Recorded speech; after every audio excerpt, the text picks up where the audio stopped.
Voilà, je voudrais m'adresser spécialement à vous qui êtes parents, parrains, marraines et amis des 6 enfants que le Seigneur va prendre contre son cœur tout à l'heure par le baptême. Comme on le disait tout à l'heure au début, avant de cette célébration, dans les premiers rites du baptême, je vous expliquais que par le baptême, les enfants vont entrer dans la famille de Dieu, être incorporés au Christ. Saint Paul parle d'une greffe.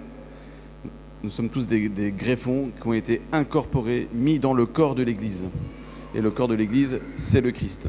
Alors aujourd'hui, on a un évangile où Jésus envoie ses disciples, appelle des disciples, il en désigne 72, et il les envoie 2 par 2 en avant de lui, pour préparer sa venue. Alors, je voudrais m'adresser à vous les parents, les papas, mamans, voilà, des 6 enfants là. Vous faites partie des 72. Les 2 par 2 là, que le Seigneur a envoyés, il y a une modalité particulière, c'est pas la seule, mais d'être envoyé 2 par 2, c'est le couple, c'est le mariage.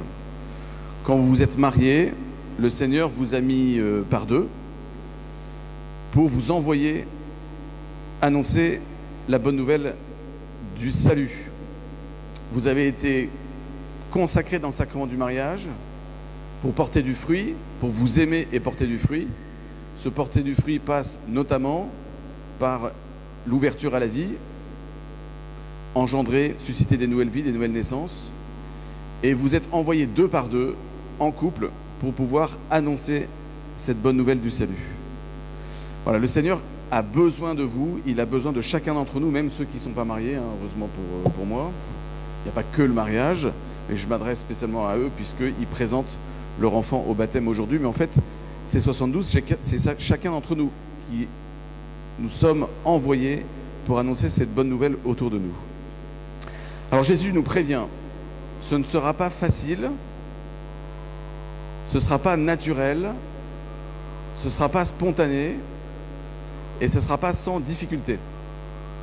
Et le piège du diable, c'est de nous faire croire que annoncer la bonne nouvelle, normalement ça devrait être facile. Et normalement, ça devrait susciter l'unanimité de tous. Et donc le diable va nous faire croire que, puisque nous rencontrons des difficultés quand nous sommes témoins de notre foi, à différents niveaux, si nous rencontrons des difficultés, le diable va vous faire croire que vous êtes des mauvais missionnaires, vous vous y prenez très mal, vous êtes des très mauvais parents, vous avez des difficultés dans l'éducation de vos enfants, dans la transmission de la foi, vous êtes des mauvais parents, va vous dire le diable. Vous vous y prenez très mal. Normalement, tout le monde devrait être heureux, tout le monde devrait être content, ce serait l'unanimité. Ça, c'est le piège du diable. Alors le Seigneur nous prévient, annoncer la bonne nouvelle, c'est quelque chose qui est difficile. Annoncer la bonne nouvelle entre nous, avec des copains, avec ceux qui ont la foi, ça c'est facile. Je ne parle pas de conversation mondaine après le repas, à table, où on fait le commentaire de l'homélie du prêtre, par exemple. Ça, c'est pas de la mission, ça. Là, je parle de pouvoir annoncer notre foi, être témoin de notre foi autour de nous, envers des personnes, des localités dont parle l'Évangile, où il y a des personnes qui ne connaissent pas Jésus. Et peut-être des personnes qui ne veulent pas entendre parler de Jésus. Des gens qui vont se moquer de vous, qui vont ricaner. Vous voyez ? C'est ce que le Seigneur a annoncé. Quand vous irez souhaiter la paix aux maisons que vous visiterez, certains accueilleront cette paix, et d'autres la rejetteront. Et le Seigneur nous invite, ne vous inquiétez pas, secouez la poussière des sandales de vos pieds et allez-y tranquillement. Donc cette étape de division, de conflit, de combat, c'est normal. Il ne faut pas qu'on soit apeuré par ça. Alors le Seigneur du coup nous présente cette mission comme source de paix et de consolation. C'est le sens de la première lecture que nous avons entendue, un appel très fort à la consolation. Réjouissez-vous avec Jérusalem, exultez en elle, vous tous qui l'aimez.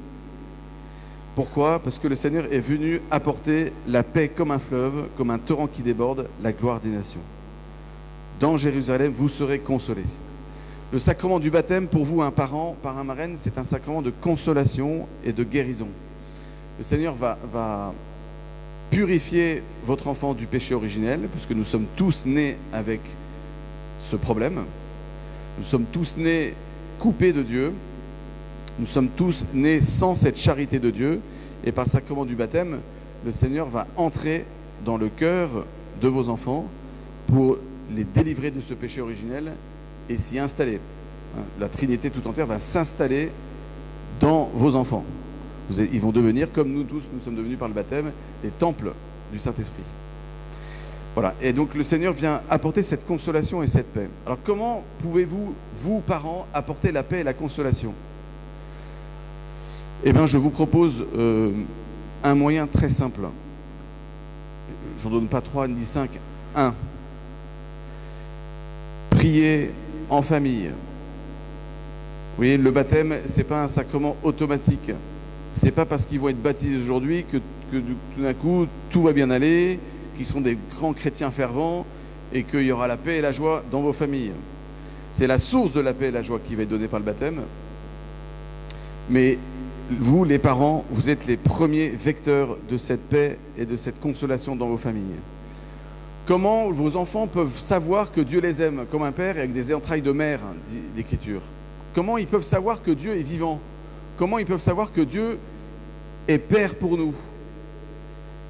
Ils le sauront certes par la transmission de la foi, par vos paroles, ils le sauront par le catéchisme plus tard, par des activités qu'ils feront quand ils seront enfants, adolescents, etc.